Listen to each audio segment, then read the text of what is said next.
2 or 3. Welcome, welcome, welcome, welcome.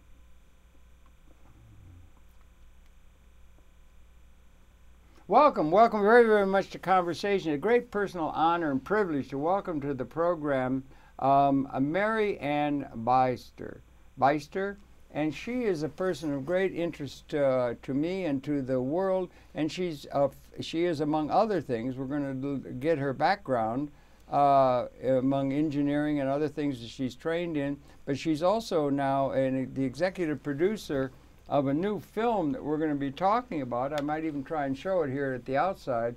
She was the executive producer of this film. It's called We the Owners, and it's celebrating, among others, Louis Kelso and the idea of expanding ownership as a way in which companies can be run and the significance of that. It's getting a lot of play now and a lot of interest, and we're going to be talking about this and other matters and showing a couple clips from it. But anyway, Mary Ann, welcome so very, very much to Conversations and to Manhattan Neighborhood Network here in New York. Well, it's nice to be here. It's good to welcome you here. I know you're busy. You got a very busy schedule. I wonder if you could maybe share your background in a bio kind of way. We're going to show the trailer and a couple of clips from it. But could you share your own background, born and raised, a little bit education, and then we'll talk about this concept of ownership, which is something I think we agree it's emerging as a serious kind of way because of some of the situation demands of the American and possibilities for advancement of the American and world economy. But share your own background, born and raised, education, Sure. a little if you could. Okay, so I'm a native San Diegan, and I went to high school in San Diego and then went to engineering school. So I was good at math and science and thought I would become an engineer. From the beginning you were interested in that. I was. Yeah, okay. I was. Okay, good. Yeah. So I got an undergraduate degree in industrial and manufacturing engineering and graduated in '87 from Cal Poly in San Luis Obispo. And I worked at 3 companies before I graduated. Westinghouse, IBM, and Hewlett-Packard. Those were like in internships or something? They were. When you were relatively young, still in school. Exactly, because Cal Poly's philosophy is learn by doing. And that's actually my philosophy. So I left Cal Poly and joined Hewlett-Packard in the inkjet division, worked there for a couple years, and then went to business school. So I got a master's degree from MIT. MIT, that's So in business general? In business. You don't focus on one part of business in that kind of a program, or how does that work? Well, at the time I was looking for a general management position. Yeah. And so I focused in marketing and operations, and I'd already worked in manufacturing, so I focused on management of manufacturing operations. Turns out that when I left that program, I worked in the environmental field. So when I was at MIT, I started looking at the role of business in society, and this was in the 1990s, and was very interested in participating and working with companies that wanted to change how they addressed environmental issues. Right. Well, you were a bit ahead of your time. Did you read Rachel Carlson? I did. Yeah, I did too. I very knowingly I read that. Yeah, right. And so that's emerging strong now, isn't it? It is.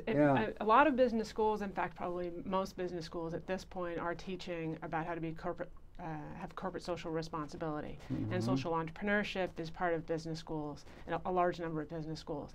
At the time, there were a few professors at MIT that advised me on a thesis, and I went into the campus, the technology policy program, and got some advice on how to look at competitiveness through being a top performer in environmental issues. So really on environmental issues? That's right. Being a top performer in business and environment at the same time. Right. And so when I left that program, it was a 2-year program, I joined SRI, Stanford Research Institute, out in the Bay Area, and worked with them and their customers in environmental management, environmental technology reviews. Could you spell out a little bit that institution? I'm not real familiar with Stanford, I know. Yeah, SRI International started in the 40s. It was Stanford Research Institute. Yeah. And it's located in Menlo Park. And so I worked there in doing market analysis, in environmental technologies. I worked with companies that wanted to implement environmental information systems, and really wanted to grow their organizations to not only be compliant in environmental health and safety, but be competitive because of their environmental health and safety practices. And I moved from SRI to a company called CH2M Hill, which is an employee-owned company. Really? Okay. Was that the that was first? That was the first time I'd worked for an employee-owned company. I see. Right. And you, I don't mean to pry. You would have been in your 20s or something, or 30? I was in my 30s. Yeah. Right. Okay. Right. No. And it's all right. That's interesting. I wonder if we back up a little bit. Was your family setting encouraging of you intellectually and so forth?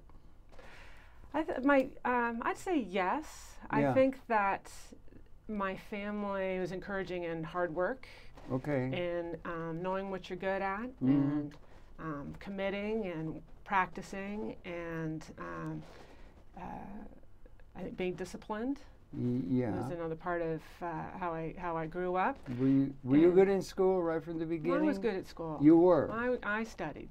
Okay. I played. I was an athlete at school, but I was a good student. And then you had a knack for engineering, particularly, right?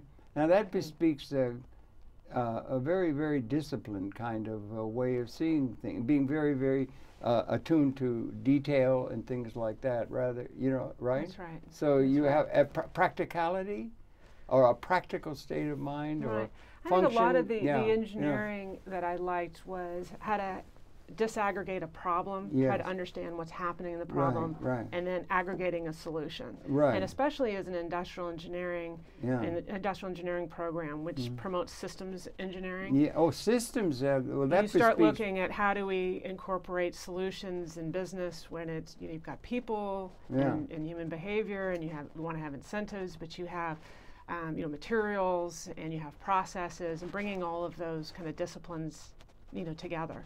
Especially as an industrial engineer, I worked with a number of other types of engineers to create product. Well, systems bespeaks comprehensive sort of pattern, a kind of connection between other things rather than highly specialized in one thing. You're interested. That term synergy that we mentioned before is the behavior system.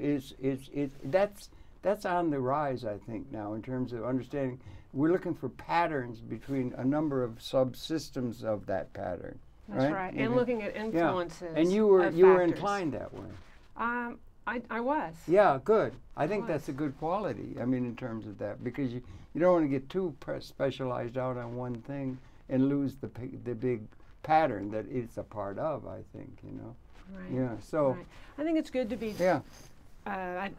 There's been a term called kind of a T person. So you can have breadth, but you have some depth in some areas. So I think it is important to have some functional depth. And for me, what I liked and sought to do is get some functional depth in engineering, and then understand management more. And so well, you were perfectly set for MIT. You enjoyed your experience there? I did. That's a major institution, is it not? It is. A lot of cyber things come out of there, and you're always pushing the thinking, always looking at what the future could be. Yeah. And in fact, I've been working with them recently in some of the areas that we support in education. You're into education, yeah. I noticed. I really believe in higher education, and so there are classes at MIT that are blending the topics of people and profit, and they have a sustainability lab, and so they have social entrepreneurshop. And you've had that that environmental field, which is also emerging now in terms of the whole pattern of world society, and particularly in the country. Okay, well, it's all really very well and good and everything. Congratulations on that. Thank you. Now, recently, you've gone on to make this film, which we showed, We the Owners. And I wonder maybe you could talk about the gestation of the idea.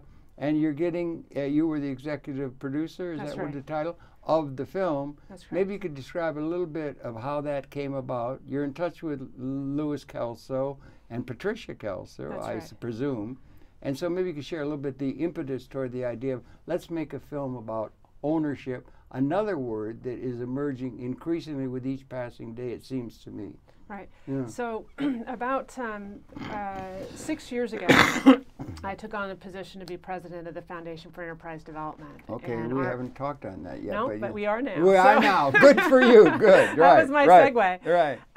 And in that context, our mission is to advance the understanding, education on entrepreneurial endeavors that include broad-based employee ownership. Okay. So let me just, I'll just say that again. So Yeah. we really want to promote entrepreneurship and innovation in this country, and we believe that broad-based employee-owned enterprises are a vehicle to do that. Do you have a thought in there that has implications in terms of national policy, or maybe that's not the area you focus on? We don't do a lot of policy, but it absolutely affects policy. They're connected at the hip, Yes. I think, in a way, and it's also emerging on the world scale and on the national scale of concern. Yeah, but go ahead. Yeah. Well, some of the early work that was done out of the foundation were programs that were of national significance and international significance. So, for example, we partnered with Stanford University and Bill Perry, and took a contingent of people to Russia after the wall came down to look at what kind of forms of capitalism could be implemented. And we were looking, the foundation at the time was looking to see if they could help Russians implement employee ownership. And some organizations did adopt it. Now fast forward to where we are now. We do mostly work with companies in the United States. And I came on board just about 4 years ago and wanted to look at where the gaps were in advancing employee ownership in this country. And there's a significant gap in education and higher education. And we did a number of surveys to understand, well, what's that form of gap? And I focused on a number of those things. Right. And that includes, and I will get to the film in just a minute, but I think it's important for it to good, lay the groundwork. Context. It's very important, yeah. So a couple of the surveys, let me just tell you about and why we've focused on some of the programs. We did a survey about, for professors in management, how many have doctoral students or doctoral programs that include employee ownership. And it was single digits. Right. So very low. That's what I would have thought. Very low. Unfortunately. We did a sample of 30,000 business cases. And we looked at business cases because that's one of the main vehicles in terms of educating at the business schools. And less than 1% even covered the topic of employee ownership, even in a specific way, whether it was stock options or employee stock purchase plans or some mechanism. So even at a very specific, it was less than 1%. And so we also looked at research, and some of the research that had been done, although there has been a massive research accumulating over the last 30 years. Some of the problems with the research were they were very isolated. They weren't systems looking. That's the problem. They isolated things, and they didn't dive deep enough on, does employee ownership work, and in what forms and in what style, and what are some of the influences. With all due respect, is that deep going, or is that more expanding out on a horizontal plane to bring in ownership into the other considerations of management disciplines and management training and so forth? Is it deep, going deep into that, or going out and including ownership in the larger curriculum and maybe subsuming some of the isolation of over-concentrate? Okay, it probably is. It usually is, isn't it? Yeah, I think it's both. I think what we've tried to do since that time, so this is about 8 years ago, we started to do the analyses and look at where the gaps were. And 6 years ago, we started building programs to start supporting it. We have a fellowship program now, in part that we sponsor, but importantly, other people are now sponsoring those. So now there are over 100 fellows. Is that right? 100 fellows under the one FED? This is the one that's administered by Rutgers School of Management and Labor Relations. That's Joseph Blasi involved there, yeah, right, okay. And so we started with a couple of, actually 4 Beyster fellows, as we call them. Yeah. And then the Employee Ownership Foundation supported fellows, and that was the first year. And it's a competitive process for doctoral students, assistant professors, untenured professors to bring them in so they can start looking at this as a possible way to get their to get data and to do analysis to get their tenure and then to be dedicated into this field. Yeah. So we started out with no program in the United States. Now there's a fellowship program that started off. How with long ago was that? The first cohort was about, I think it was, the first cohort was 6 or 8 professors, and that was 2008. Okay, it's relatively recent. Yeah. Very, very recent. Yeah, it should have been there. And now there's 100. Yeah. Okay. There's 100. That's almost and there's exponential. over 10 funders, which is really important. Okay. It From really, various points of view. And we have that is good. We have professors that are from business schools, political science, sociology, industrial relations, liberal arts, law, and I'm forgetting a few. But you are getting into systems thinking or systems involvement. Yeah, because that's good. What was missing in the research was a multidisciplinary approach. Thank you. Thank you. That's, again, and patterns. When we start talking about ownership, one of the things that I'll just emphasize is this is not simply about sharing equity. Equity is important, and that's the financial vehicle, and that's complexity because you've got various forms of equity. But it's also importantly the psychological part of ownership, the cultural and the leadership aspects of ownership. So that's not one discipline. And the involvement of everybody. Yeah. That's that's something that the whole planet needs. Yeah, so you need the accounting and the finance professors looking at this as well, and looking at risk profiles and change in the financial performance of companies. But you also want to explore what does it mean for an individual, and what changes in their attitude, how are they motivated. So there's a whole combination of disciplines. I think we're at about 25 to 30 separate disciplines that are involved in that's in quick this fellowship. progress in a short period of time. Well, there was a lot of interest. That's like an idea whose time has come, maybe. I'm thinking. Maybe. I'm thinking now, one of the well. problems in television where we are now is the tyranny of time. We've only got so much. I could talk 25 hours with no problem. And you're very easy to talk to. Well, so you're very easy to probably talk do that as well. So maybe we could go ahead and move. We want to show the trailer. We want to talk about the film that you were executive. It was very well done by Passage Production, Romero people or something. David Romero is the they director. made a film. It's about 51 minutes long. And Passage Productions is the film production. They did a good job. They're and everything great like collaborators. that. So maybe you could talk about that, and then we want to show the trailer, and we got a couple clips we got to fit it in. So okay, so let me segue then again to the film. Please. So we've done the research that I mentioned. We've also been working in education, so the actual teaching materials for people. Right. And one of the things that I've noticed, got a lot of feedback from the teaching that I actually do, as well as some of the faculty, is short of living in one of these companies, it's hard to understand what it feels like. Okay, so you can have the intellectual ideas that's coming from the research, but what does it seem, what does it look like what's the reality on the ground? Right. Yeah. So I started a dialogue with Passage Productions, who I'd worked with on other projects, and I said, what do you think about a story, creating a story? And we embarked on a documentary project. And there were bumps in the road, but ultimately, 3 years later, we produced this film. So it was a fantastic partnership of getting 3 companies that all share ownership to describe why they did it and how it's working and how they're facing some of the challenges that they have. Very good. Yeah, it's like curriculum. Okay, it's like that. And so what we do have, we're going to play we have a trailer. It's about 4 minutes and so forth. Introduce it, and again, it's highlighting 3 different companies. You've gone in depth in a brewery company and I forget solar panel. Solar panels. Namaste Solar. No, Namaste. Yeah, right. And DPR Construction. And it's a clip of that. So we have a thing. So maybe Richard in the booth, he could set it up and bring up the trailer for this film, We the Owners, and we have some clips down the line that we'll be bringing, a little bit more lengthy, but we're talking with Ann Beyster, and please run that tape now, then please, in the booth, the trailer for the film.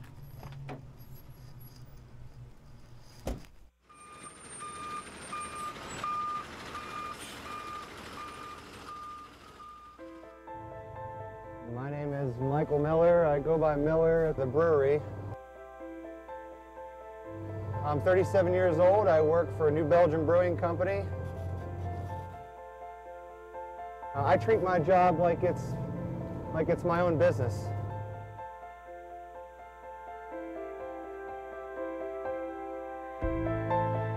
believe in ownership in the United States. We believe in individual responsibility. And we want people to own the things that are core to their existence. But somehow or other we forgot to extend that to the workplace. My name is Carlos Crabtree. I work as a project executive at DPR Construction. DPR Construction is a national builder focused on primarily technical market sectors. We talked a little bit about the culture and how it would operate, that it would be innovative and different from the traditional construction company. My name's Wade Andrews. I'm a co-owner of Namaste Solar and also a residential lead installer. Everything is interconnected, everything is interdependent, and that's really the approach that we bring to our business, that the community, the economy, the environment, they are all connected. The whole thrust of science is to make the capital worker endlessly and progressively more productive. The combination of open book management, employee ownership, and what we call high involvement culture, that's an incredibly powerful thing. Because I'm an owner in New Belgium and there's open book management, and I'm able to do this and do a $500,000 transaction. You know, a warehouse worker, a dock, you know, a forklift driver is doing this. The data's in that it's a piece of the, the equation that can help your company be successful. And there's a gap, in my opinion, right now in between that being taught in business schools and the need for that in business schools. I just can't imagine making an argument that freedom is not the ultimate end game and empowerment. There's no way that that's not the right answer. I don't think there's a reason to feel like you're giving up control so much as you're collaborating with your coworkers to build something that's even more. We're not putting gold bricks in our basement. All the money is coming back into this business, and we want you guys to see where that money is going to. I think American business has come through a serious crisis. Wages have become relatively flat. We need to think about what kinds of corporate organization are likely to create jobs that will stay in the United States and create stable employment. Capitalism has a problem. It's not that capitalism is wrong, but rather capitalism is right. And the problem is that there aren't enough capitalists. There are examples where employee ownership wasn't a good fit. It's a two-way equation. The employee has to want to be empowered, have an ownership mentality. We need to start thinking about the kids and the grandkids and what's going to happen to them if we don't do something different. It's the security factor. It's the fact that I know my company is going to work hard for each other, and that's what's going to secure the future for myself and my family. If everybody feels that sense of pride and responsibility, we can change the world and do great things. Everybody then has the same data, same information, knows how to play it, all right, knows where they fit in, knows how they make a difference. But at the end of the day, can throw their fist up in the air and say, yeah, I made it, I got it. I didn't get it alone, but I got it with everybody else. When I think about employee ownership, I think it's about a culture of responsibility, a culture where people feel like taking care of their own future is an opportunity that is presented to them, and then it's up to them to take advantage of that opportunity.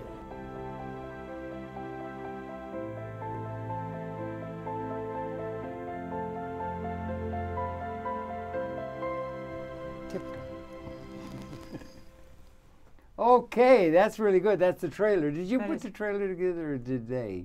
Did Romero's put that together, or did you? Passage Productions, David Romero and Passage They did the Productions, whole thing. They put you that haven't gotten together. your hands in the editing and that kind of thing and everything yet. Or did you have a say in that? I definitely did. Okay, It was a partnership, Yeah. and I'm just blessed because of how they approached this. You were blessed? I was blessed Yeah. because they worked very closely with me, and they would show us drafts of it, and then we, the other people that work at the foundation, we would look at it. We're very sensitive to what would go into this trailer. Yeah. And so we would edit together. And were you equally sensitive to the putting together of the script, or what you were going to do, or how it was going to be done, or did you give them a free hand, or did you have a hand? I'm just curious because film, you got a director, you got a producer, there's a lot of, it's sort of like making a motion picture in a way. And how did it relate to y'all as opposed to the pros? You know, I feel like we We're have in our media production here. We have all our titles, you know, executive producer and producer and director and then editor, but everybody had a role in you know, making this film. And so I think that we kind of later said, okay, well, we're going to have to, you know, apply credit. So how do we sort this out? Yeah. And so I think that was the way we needed to approach it. Yeah. Passage Productions worked with me prior to this film on videos. So they were becoming familiar with employee ownership because they were interviewing the fellows that were coming to our symposium. Oh, you had put together a film about that? That's right. We have about 30 separate 2-minute videos, and they're on our website, fed.org. Oh, good. Okay. That are these academics talking about different aspects of their research. And so they started getting familiar with the topic area. And I had felt that creating a video is what I called it initially. Yeah, right. Was going to be another good educational tools.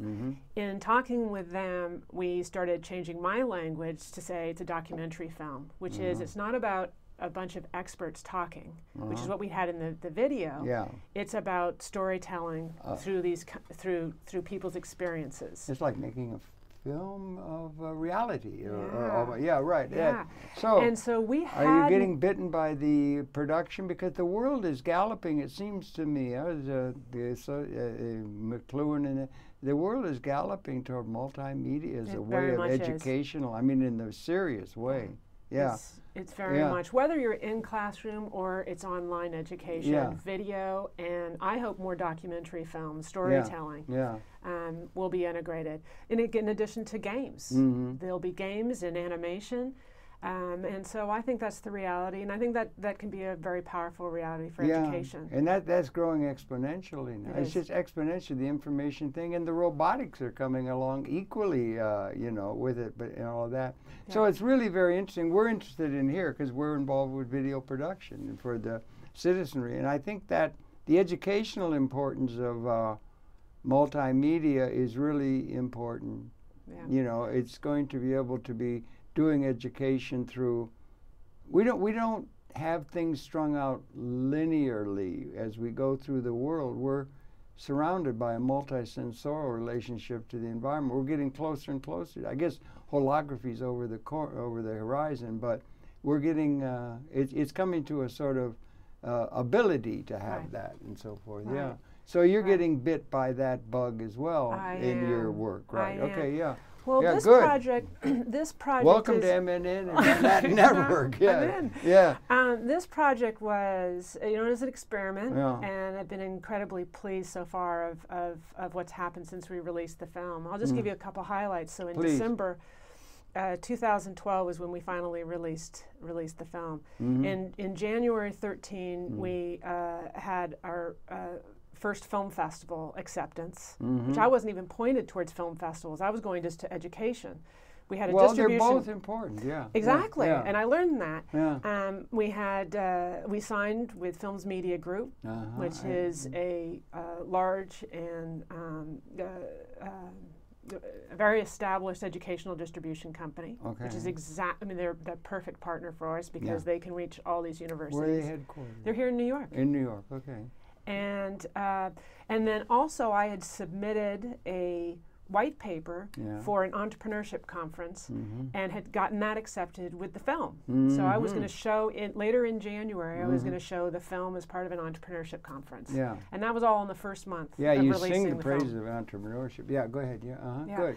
And so this whole last year, 2013, has been a journey of film festivals. I know. I saw the list of your activity. You've been addressing all kinds of. You've really been busy. Yep. You've been busy as a bee in May. It's been wonderful. People have been spreading the word about the film. We even had we've had 11. We've had purchases in 11 countries, and we haven't even translated the film. No. I did a tour through Scotland and England in about a year ago. Did the Cotton Eye?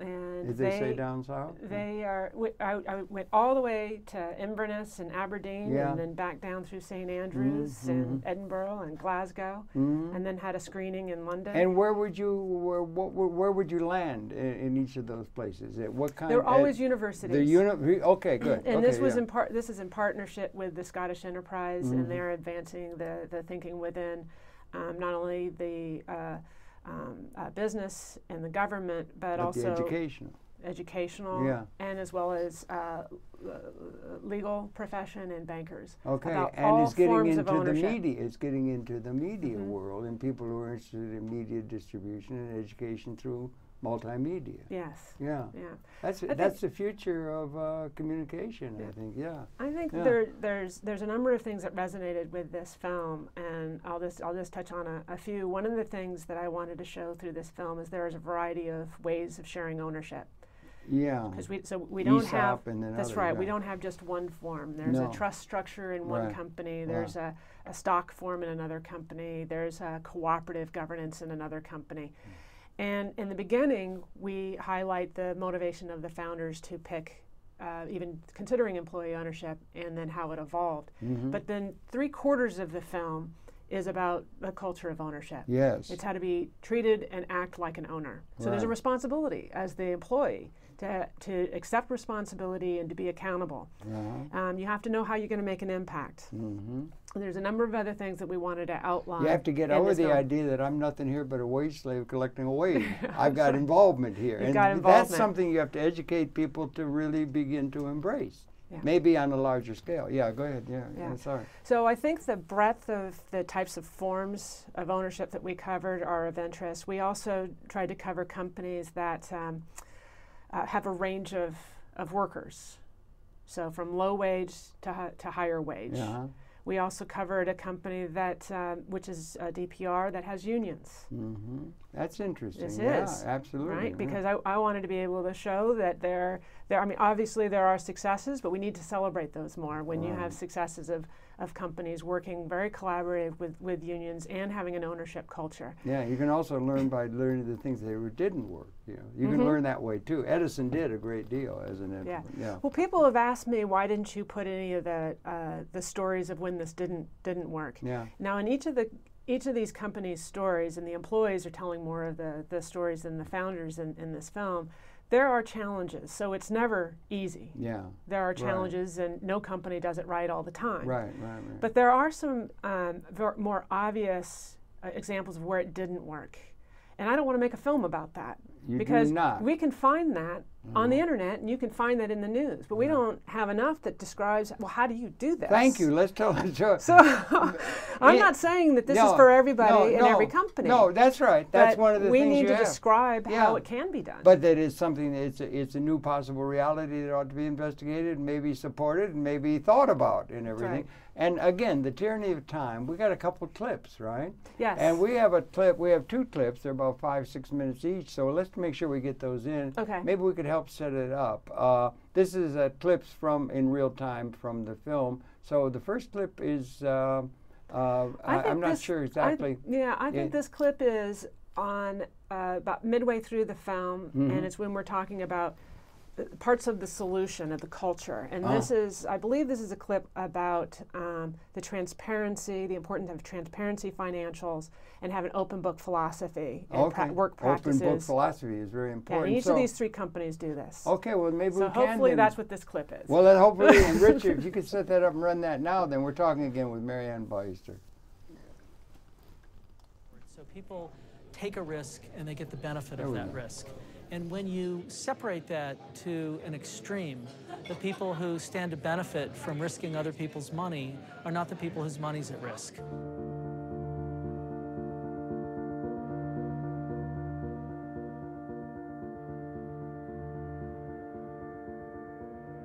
I think American business has come through a serious crisis because of the collapse of the financial sector and the resultant weakening and recession. Wages have become relatively flat. The whole thrust of science is to make the capital worker endlessly and progressively more productive. The original idea for ESOPs, the concept was invented by an economist named Lou Kelso, a little bit of an unconventional economist in the 1950s. And he had this idea that capitalism has a problem. And the problem is that there aren't enough capitalists, that there's no way for ordinary working Americans to share in the value that they're creating in the workplace. The ownership of capital in the American economy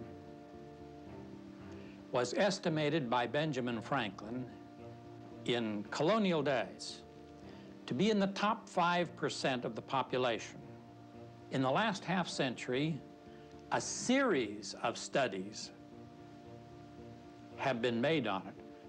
And those studies all show that all the capital ownership of any income significance is still in the top 5% of the wealth holders. Most companies exist just to maximize financial return for stockholders. That's not the reason our company exists. Our company exists to maximize the return for all stakeholders. So not just the stockholders, but also the environment, community, employees, vendors. You know, we don't want one stakeholder to maximize its return at the expense of all the others. We're all in this thing together. We all have skin in the game.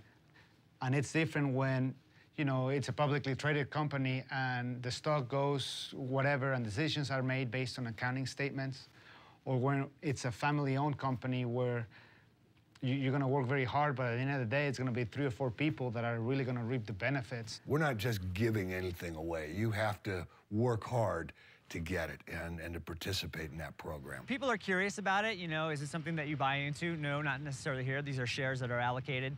And people are generally impressed by the fact that there's a business that is bringing all of its co-workers into the fold and making them both stakeholders and shareholders into it.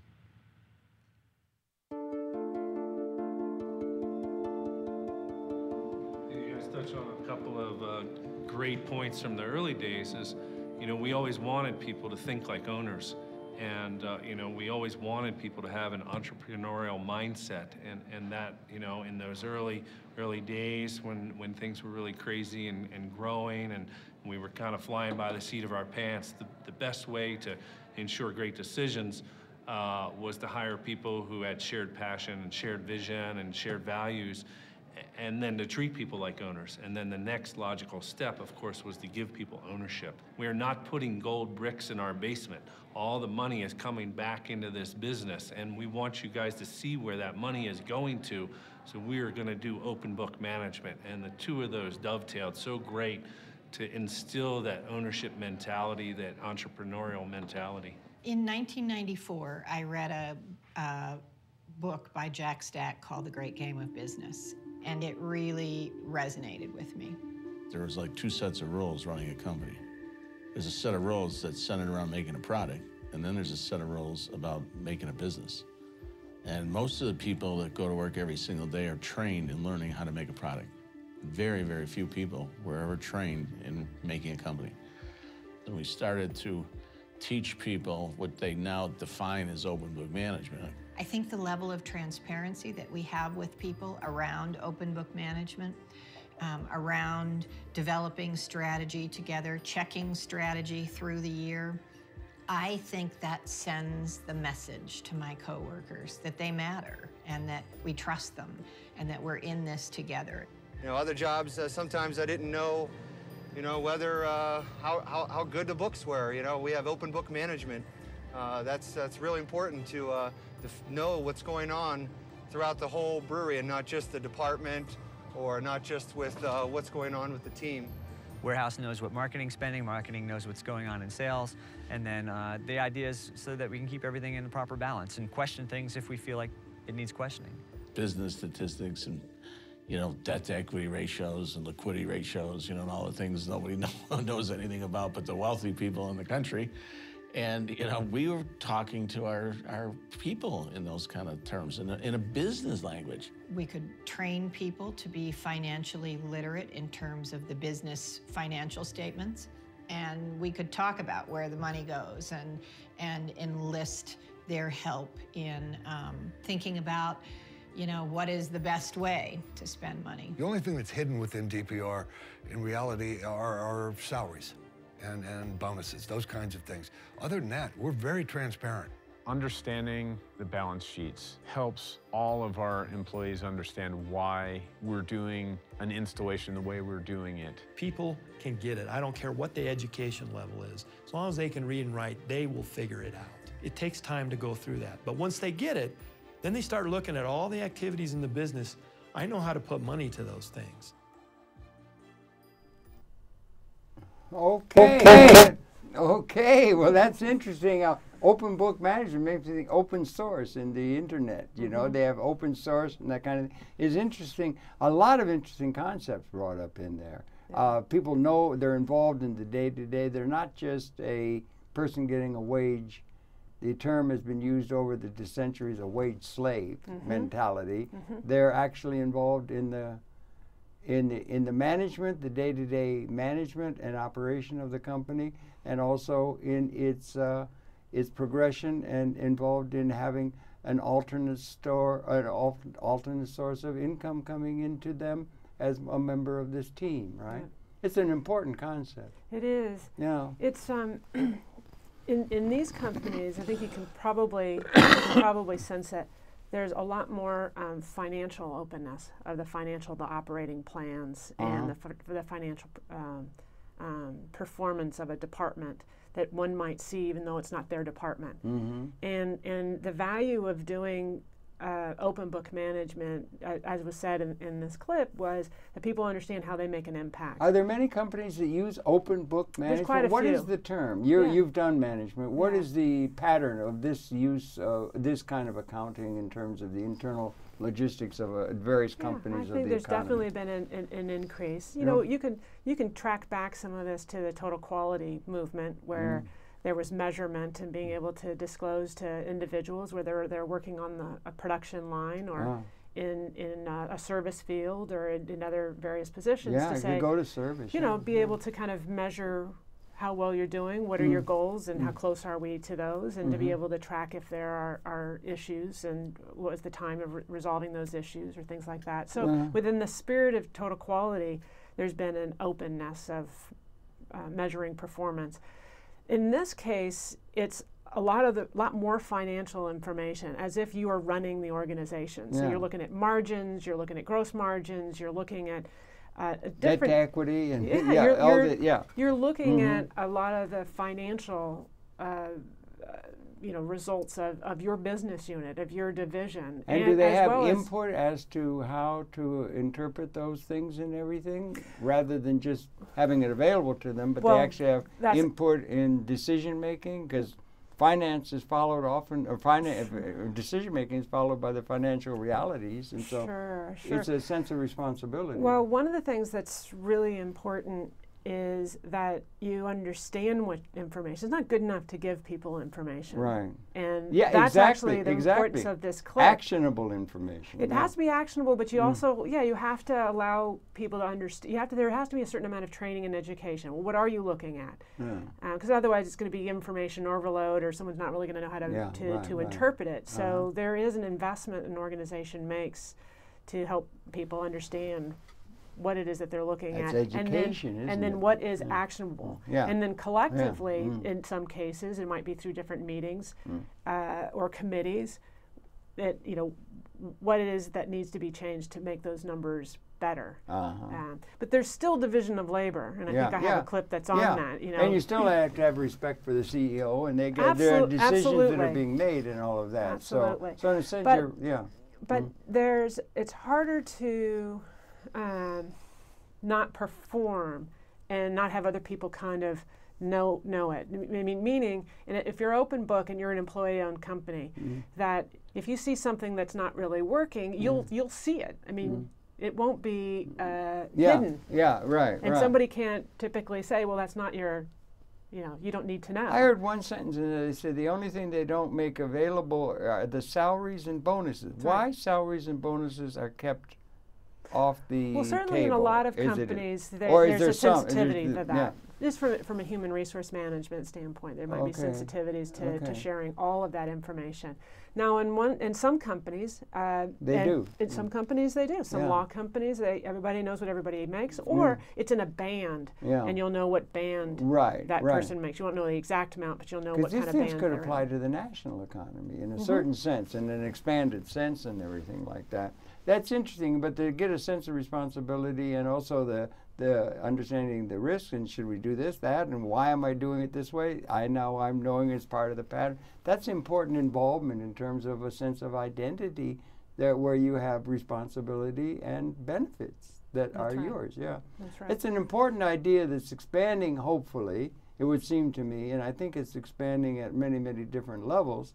And I keep repeating, and I'm not going to do it again, about the tyranny of time in television. Mm-hmm. But we do have, maybe we could now just segue right over, because we have a second clip that we Okay. wanted to include from this Yeah. from this But program. before we move Oh, on, good. I'll just briefly Okay. say one of the other things. There was a lot of information in that There clip, sure as, was, as yeah. you mentioned, And the implications of it. And it yeah. starts off, if you recall, it starts off, and Alex Moss, who's with is on the board of the Employee Ownership Foundation, is talking about the disconnect between those that are making investments and those that are taking the risk. Yeah. And so with employee ownership, one of the things you're striving to do is that there's a stronger linkage. You don't have absent shareholders, for example. Right. But the okay, other that's point, important, yeah. the other point that's made, and all these companies actually share this perspective. But Blake Jones mentions that they are oriented around stakeholders. So they're very conscious about not only their employees, but their communities and their suppliers and the environment. That's right. It reaches out. Yeah. And so they manage from a stakeholder perspective. They want to be profitable, and every one of them is profitable. Every one of these companies is a leading innovator in their industry. You're talking about the three companies, or That's right. the That's three right. that you highlighted. Yeah. And yet they have a stakeholder perspective. Mhm, Two of these companies are registered as benefits corporations. Okay. So when we were profiling which companies we wanted to include, I was looking for these kinds of companies that had more of a stakeholder umbrella in terms of how they govern Right. their organizations, how they Right. set priorities. Yeah, you had to have set out the parameters of it as the executive producer. You had to set out the parameters before you even addressed the idea. It took us 4 months. Yeah, I'll bet. It took us 4. There was a lot of research that I did, and I got help from the fellows that we have and the people work in the industry, and then came back to David Romero and Passage, and I said, here are these companies. What do you think? They made some suggestions. And took you 4 were months. off to the races. Yeah. Okay, we got another clip. Why don't we they can set it up and we just fit that into this program. We're going to have a continuing program with this, and so we'll be able to go into some of these issues in that. But Richard, maybe we could set up in the booth in the second clip that we've included from the film We the Owners, and we're talking again with Mary Ann. So if you could set that up and run that second clip for this first program of 2, that would be good if we could get that running, and there it goes. Okay.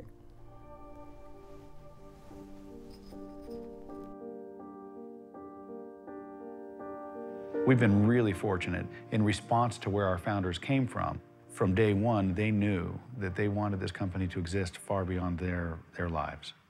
And it goes back to changing the world. I think you're not going to change the world in one generation. How do we start to integrate some younger people that can take us to 2030 and beyond? How do we get them into this group? And how do we get them prepared to enter into this group?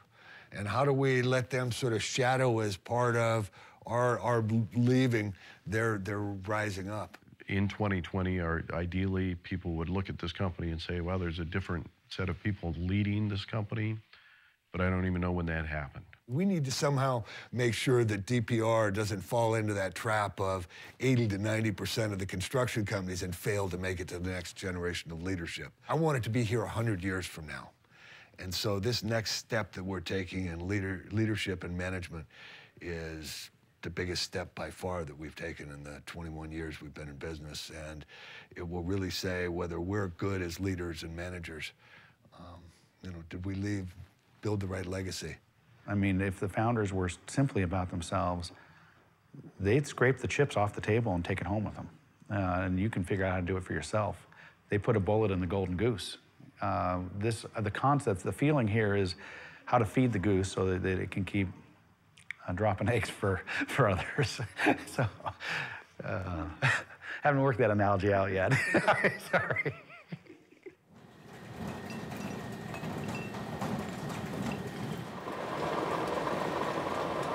Leadership is really the key to employee ownership. Because if the leadership doesn't get it, if they don't buy into it, it is very tough for an organization to take employee ownership to the maximum. When you acknowledge that there is a role for a CEO to be making decisions and that understanding where your power is important, I don't think there's a reason to feel like you're giving up control so much as you're collaborating with your coworkers to build something that's even more than it could have been if you tightly controlled it yourself.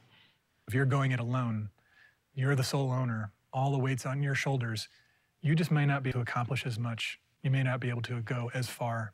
You may not be able to do it to the level of quality when you're going it alone as if you had fellow co-owners. Every owner has to sort of work this through their mind about how it would and should work or could work in their company. And one of the first obstacles is anxiety about decision-making and power sharing. Workers in these employee-owned firms are generally overwhelmingly respectful of the need for a division of labor and for expertise. And so there isn't a natural sort of an unrealistic grab for power that happens when employees become owners. In fact, in some ways they become more conservative because they feel a part of something that they want to have succeed.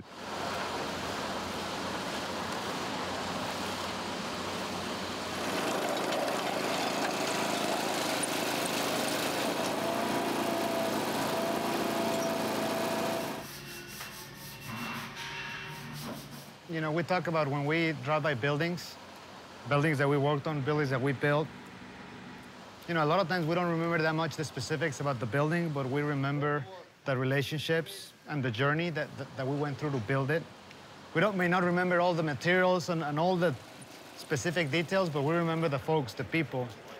We have as many craftsmen working for us as we do professional employees. And the industry, again, just has historically not really rightly respected or regarded their skills. It is all about relationships, and so whether you're working with union or non-union employers or employees, it's all about treating them fairly. The construction we do is all technical kinds of construction. In that world, that construction world is still dominated, for the most part, by union tradespeople. And so it's always been our belief that we've got to get along with all of the people that are in our industry, all of our suppliers and our vendors and our subcontractors. We all need to collaborate and cooperate to achieve what we need to.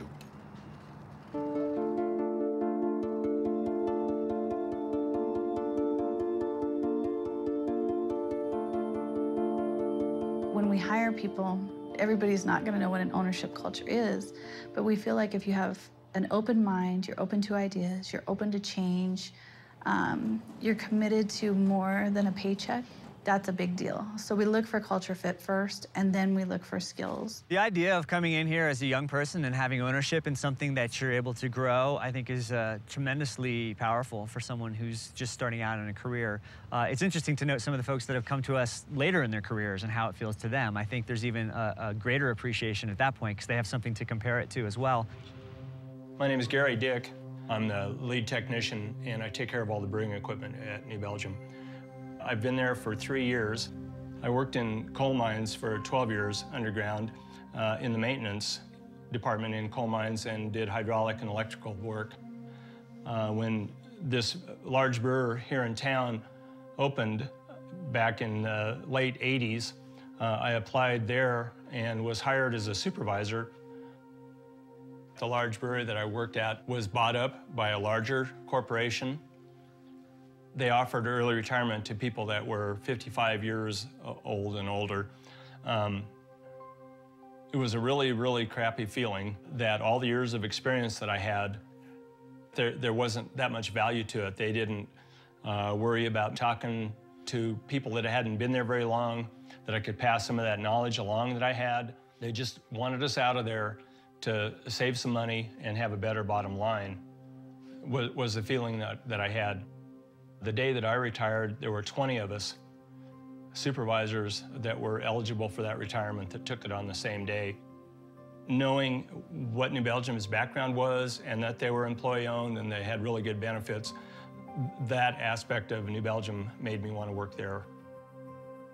A guy like Gary Dick walks in the door, and the benefit of having folks coming in with a long work history like that is that they have a very deep appreciation for what an ESOP culture can do. You can feel it. It's tangible when you walk in the door. And they've really respected what I bring and the knowledge that I have, and I get a lot of questions and consultations. There's a 401k available at New Belgium that I've contribute to every month, and then the ESOP part of it, every year that grows.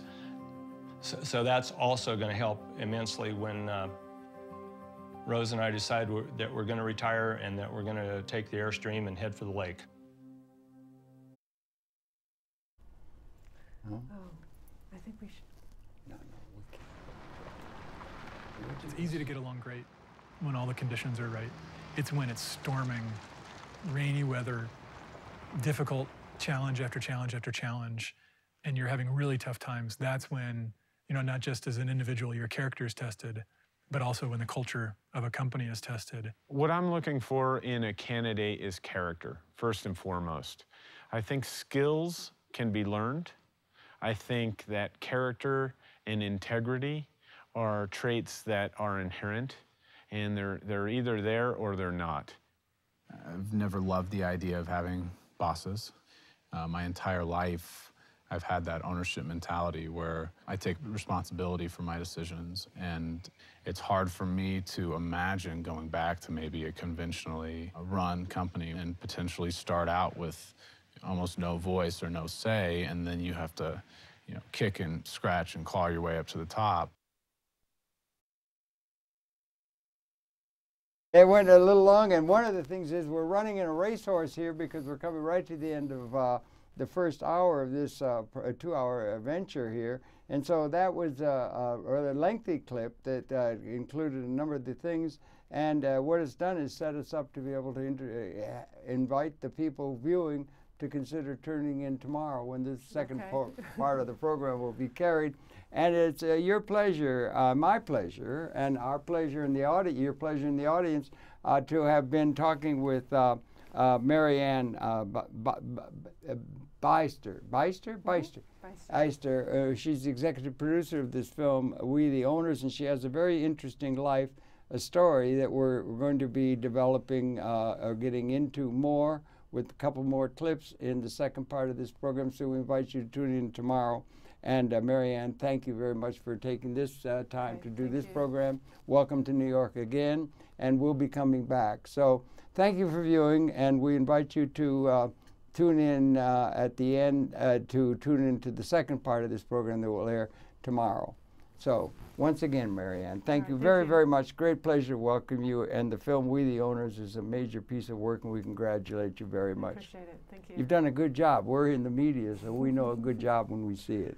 So thank you. It's a team effort. Team effort, and roll the credits, and then we'll put this this segment together. And